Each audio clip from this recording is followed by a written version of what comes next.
Thank you very much for inviting me to be part of your speaker series. I titled my talk today, Pandemic Bargaining, Organizing to Win, and it's based on my research concerning labor relations in the post-secondary education sector, but also my experience as Chief Negotiator for the Brock University Faculty Association in the last 2 rounds of collective bargaining, the most recent of which took place during the first wave of the pandemic in Ontario. The talk is really based on 2 guiding questions. The first one, how are academic staff associations responding to the challenge of pandemic bargaining? And secondly, how can we apply strategic and tactical lessons from this period to future rounds of collective bargaining? And today I'm going to argue that the intertwined crises of COVID-19 on one hand and provincial government interference in collective bargaining on the other are no doubt obstacles to collective bargaining, but they are obstacles that can also be turned into opportunities for academic staff associations.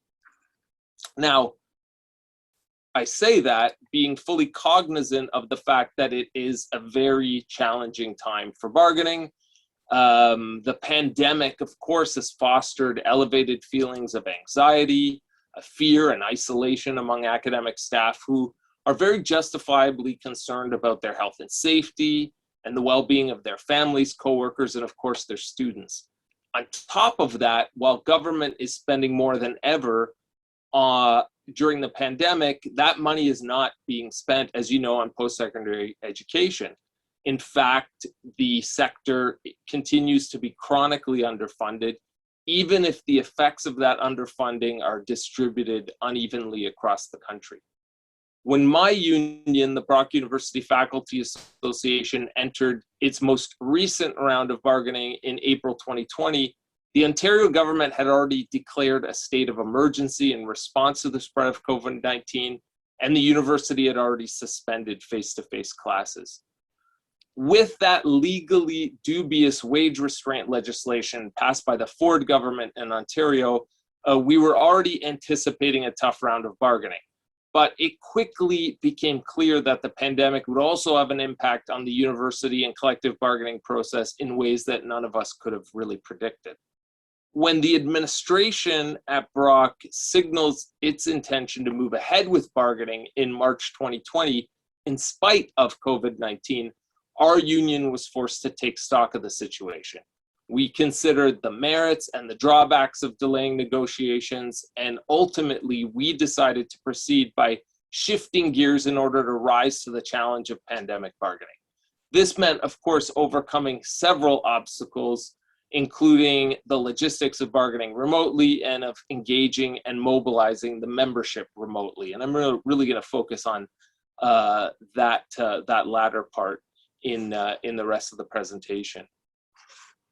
Let me talk a little bit about COVID-19 and bargaining dynamics, because I think looking back on 2020, 2021, it's clear that the pandemic produced and continues to produce some interesting dynamics in the university sector.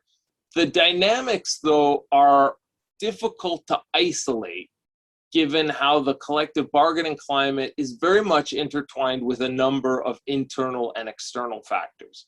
In Alberta and some Atlantic provinces, for example, steep budget cuts made the negotiation of monetary improvements for academic staff associations more challenging, while provincial interference in public sector bargaining in Ontario, in Manitoba, of course, and in British Columbia, I think has clearly weakened unions' overall leverage in negotiations. University boards and administrations, for their part, almost universally use the cover of COVID-19 to justify demands to roll over contracts, accept concessions, erode collegial governance, and insist, in some cases, on interest-based bargaining. In the early days of the pandemic, some unions in our sector opted to shy away from bargaining altogether. They decided to delay or to roll over their contracts in the hopes that bargaining conditions would improve sometime in the future. One of the reasons we decided to forge ahead at Brock despite the pandemic is because there were so many outstanding issues that desperately needed to be addressed, and we thought we owed it to our members to renegotiate a contract that would help advance our collective goals.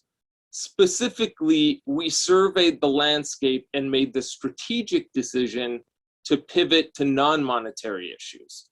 And the result was a groundbreaking contract that included important gains for all segments of the membership. For example, we negotiated targeted workload reduction language for members with heavy research or unscheduled teaching commitments.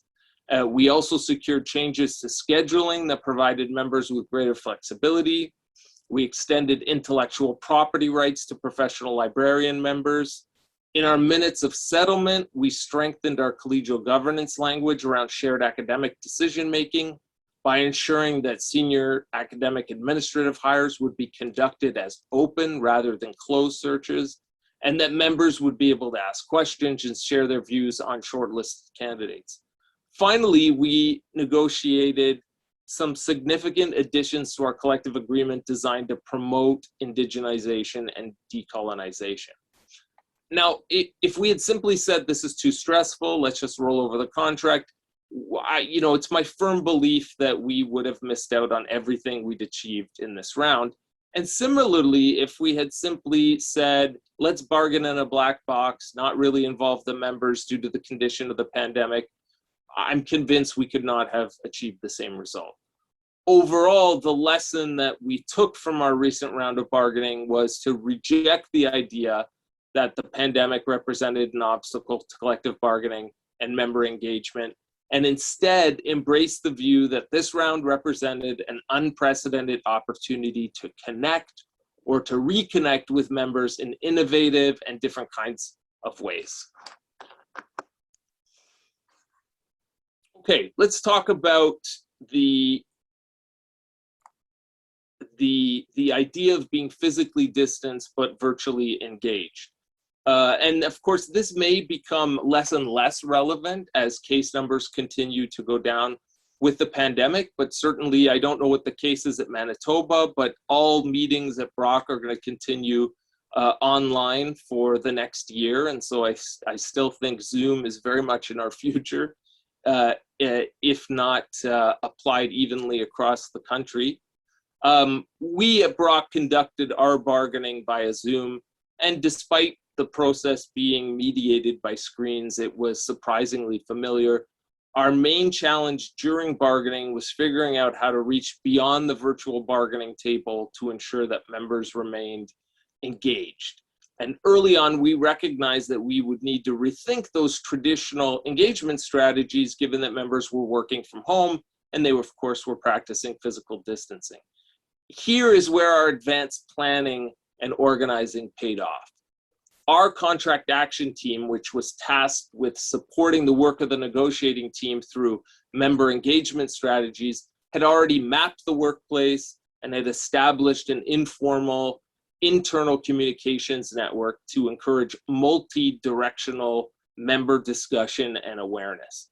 Now, unlike members of the administration who don't have to concern themselves with broad collaboration or consultation to achieve their bargaining mandates, our unions have to proactively engage and mobilize a broad cross-section of members if we hope to hold the line, so to speak, let alone secure bargaining breakthroughs.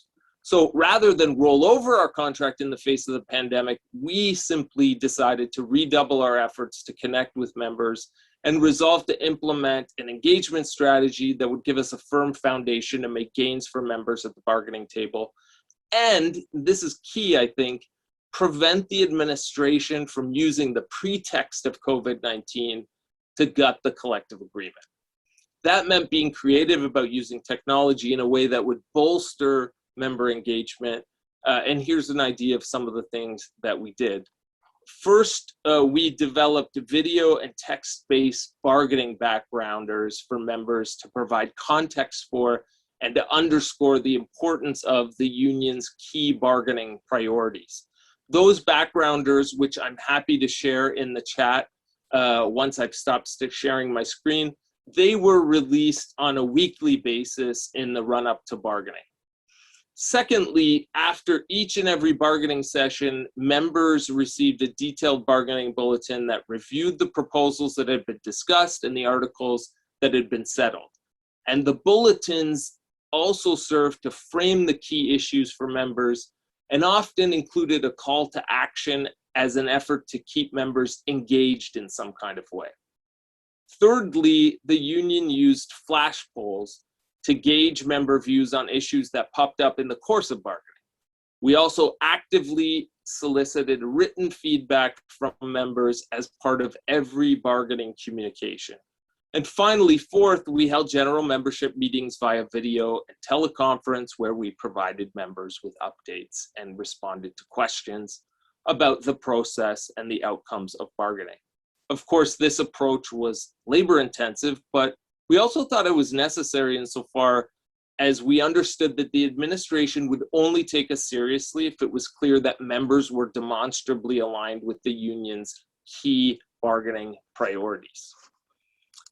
That's why I want to talk a little bit about, went ahead of myself there. I want to talk a little bit about the benefits of unity and solidarity. Because despite the challenges posed by the pandemic, we felt that the union strategy was validated when a number of very well-respected faculty members who were not typically aligned with the union started to compliment and praise the frequency of the union's bargaining updates, the content of those bargaining updates, and the quality of the union's engagement strategy. This point to me is really key because most people don't become professors with the goal of becoming union activists. In fact, it may be impolite to say, but I think we have to face up to the reality that in our sector, the most ardent union supporters are not always the most well-respected scholars or colleagues. And again, this may be impolite to point out, but the reality is that in order to be effective, our unions have to strategically conduct themselves in ways that will win over opinion leaders within the membership, whether those opinion leaders are perfectly aligned with the union's executive or not. Now, winning over influential people in the university is key in my view, because organic leaders in the university have followers, and because labor relations is ultimately an exercise in power, power in numbers is key. Having a large number of supporters is great. Having a large number of engaged supporters is even better. Of course, one of the trends we're seeing in pandemic bargaining in the university sector is that online membership meetings are yielding record attendance. This was certainly true on my campus, and the volume of member feedback received in response to the union's bargaining updates was also unprecedented. I think members respond very positively when the union makes overt efforts to include them in the process, and by all indications, it also gives them a greater stake in the outcome. For example, in our case, the union managed to beat back an administration push to grant deans the right to schedule faculty to teach on Saturdays. Now, this was an issue that we hadn't anticipated would come up in bargaining, and so when it was tabled, we immediately went to the folks with whom we had cultivated relationships in the student associations. Because the union learned from student organizations that administrators had made no effort to consult with students about the impact or the desirability of Saturday courses, the union was able to exploit this disconnect in bargaining. And that revelation put the administration's negotiating team on the defensive, and it provided an opportunity for the union to amplify faculty concerns, which in many ways dovetailed with the issues raised by the student leadership. So at the virtual bargaining table, the union demonstrated the broadened base of its bargaining effort by reading out solicited feedback about the negative consequences of mandatory Saturday courses on students, on programs, and on faculty members and their families. Having members more or less speak for themselves not only provided strong evidence against mandatory Saturday teaching, but it also demonstrated that the union and its members were strongly aligned in opposition to the proposal. The more allies and coalitions that we can build as part of the bargaining process, the better. Whether it's a strategic alliance with students, another campus union, or a bargaining priority that serves the common good rather than simply the narrow interests of the membership, these relationships help to reduce isolation and leverage different sources of power. Okay, I want to talk a little bit now about strategizing for success. The bottom line is that while we always need to be strategic about how we go about pressing our demands, the twin pressures of the pandemic and government interference in the bargaining process make the question of strategy doubly important. For this slide, I borrowed a graphic from the Toronto and York Region Labour Council's campaign planning handbook, which I think captures all the different factors that go into figuring out how to strategically position a union for success in bargaining. Most importantly, what this graphic does is it decenters the bargaining table, and it acknowledges that so much of what happens in negotiations is a result of what happens beyond the bargaining table.